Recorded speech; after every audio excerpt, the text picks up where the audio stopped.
Hello guys, कैसे हैं आप? उम्मीद करते हैं कि आप सब खैरियत से होंगे, खुश होंगे। भाई देने जा रहे हैं मूवी का नेक्स्ट पार्ट, तो करते हैं स्टार्ट। ये बाबू ये बात है। आपको उन्हें बताना चाहिए कि आप कैसा महसूस कर रही हैं। दीदी एक बार कोशिश करके तो देखिए, वो समझ जाएंगे। कितनी बार तो कोशिश कर चुकी हूँ, पर जब भी मैं उनसे बात करने जाती हूँ ना, तो वो मुझे चुप करा देते हैं।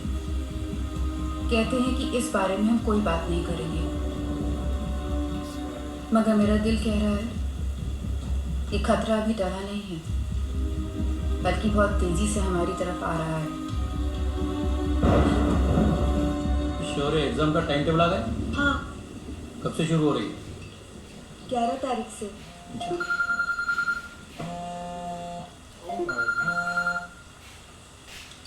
Yes sir. उसको ठीक है, मैं उसे पिक करके आपके पास ले आता हूँ सर।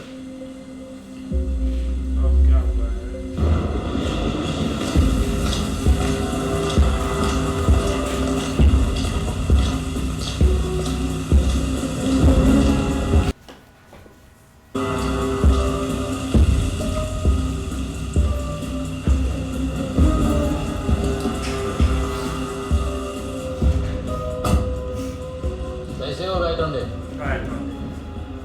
पहले का पता नहीं, अब ठीक हो। दोबारा भाई भर्ती करने लगे। तो सावंत सर, कैसे गुजरा आपका लॉकडाउन? अच्छा ही गया होगा, घर बैठे बैठे पगार जो आ रहा था। ऐसी बात नहीं है राइट ऑन डे, लॉकडाउन में भी काम करना पड़ता था। हाँ, फिर भी ये एक नया एक्सपीरियंस है। आपके लिए सब कुछ नया होगा, लेकिन मेरा तो पिछले 7 साल से लॉकडाउन ही चला। वैसे हमारे आईजी सर कैसे इंसान है?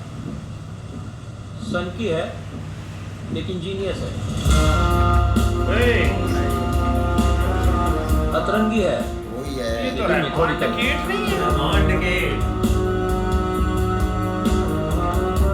हर एक क्रिमिनल का एक अलग पैटर्न होता है, वो उस पैटर्न को समझते हैं। ये तो मुझे लगता हाँ, है लेकिन अंदर से सीधा यही उनके कि दिमाग आवाज में क्या चल रहा है ये कोई नहीं समझता।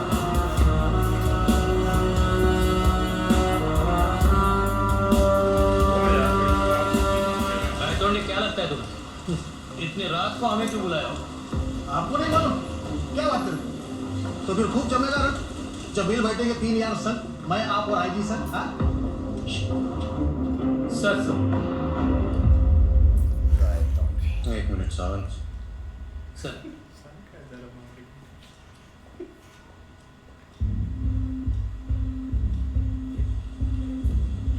ये शतरंज किसके साथ खेल रहे हैं? सुनेंगे। ये तो पूरे मेंटल दिखते हैं। सारे के सारे पैदे वैसे के वैसे पड़े हुए हैं। सारा खेल उनके दिमाग में चल रहा है। जब तक वो अपनी आखिरी चाल के बारे में नहीं सोच लेते, तब तक बोर्ड पे अपनी पहली चाल नहीं चलते।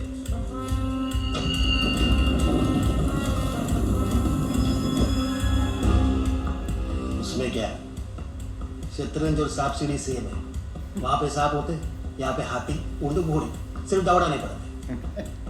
फुर्सत में सिखा दो सर, सिखा देगा, ये खुद सीखा हुआ है। दुश्मन को अगर हराना है उसके जैसा सोचना सीखो।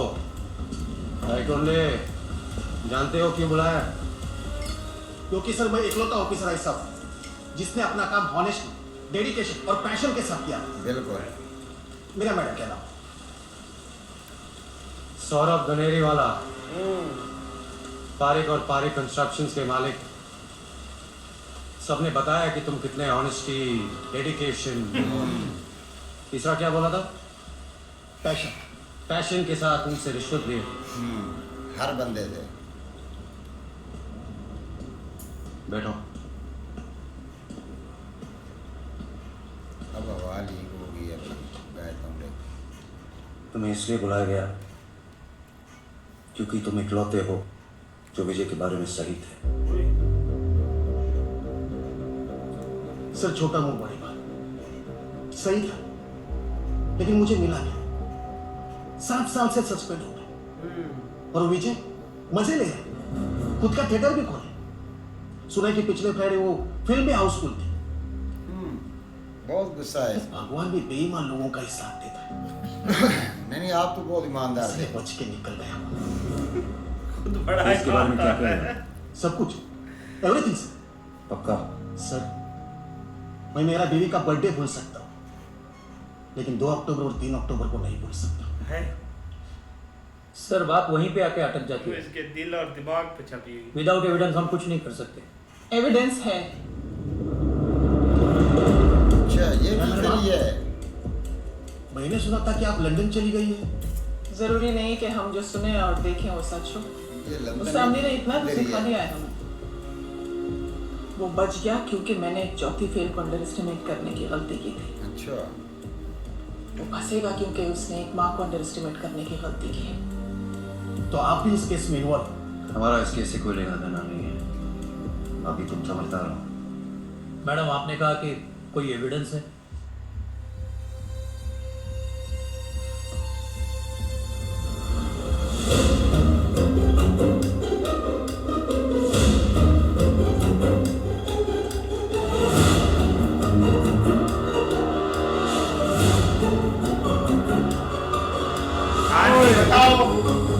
बताओ आप। Sub inspector Shiv Kulkarni, ASI Jenny Thomas. Sir ये दोनों तो शैडो पुलिस है। सच में हस्बैंड और वाइफ है। बिना लड़े सामने वाले की ढाल गिराने का मजा कुछ और है। क्यों जेनी? सब लो जी बैठो, काम उल्टा हो सब गया। समझाते हैं। हाँ तरुण और मैं एकेडमी के वक्त से ही बहुत अच्छे दोस्त रहे।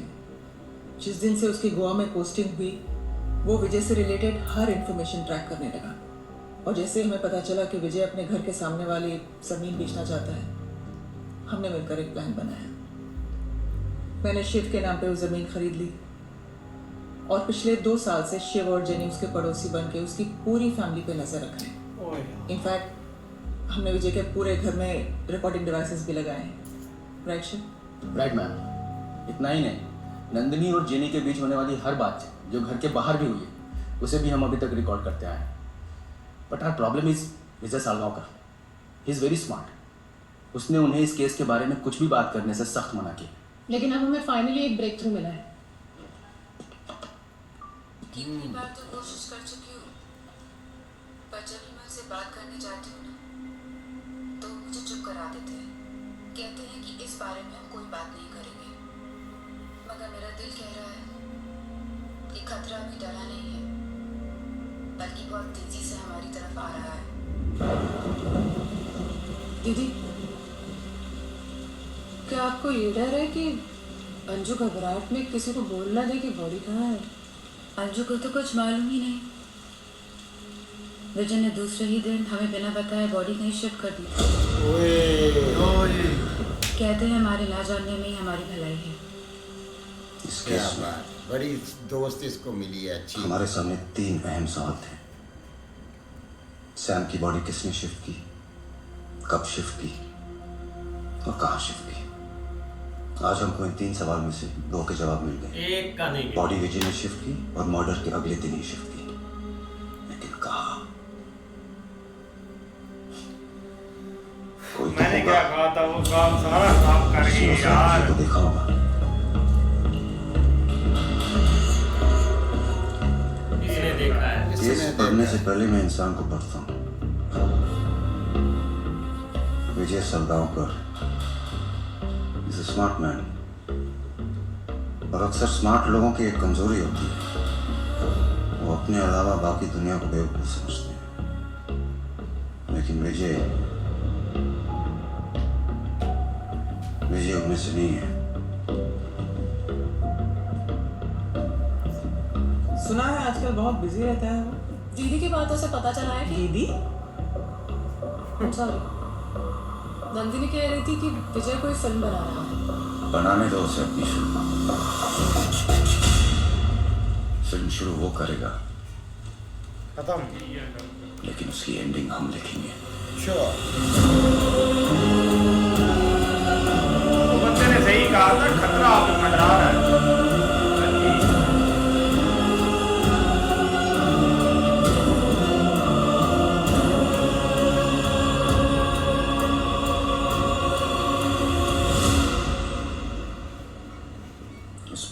इसमें डेट और टाइम बहुत इंपॉर्टेंट है। So let's recap the events, okay? ओए होए भाई, ये क्या हो रहा है केस की, मतलब कि कोई समझ भी नहीं लग रही। लेकिन पुलिस वाले काफ़ी हद तक नज़दीक जा चुके हैं।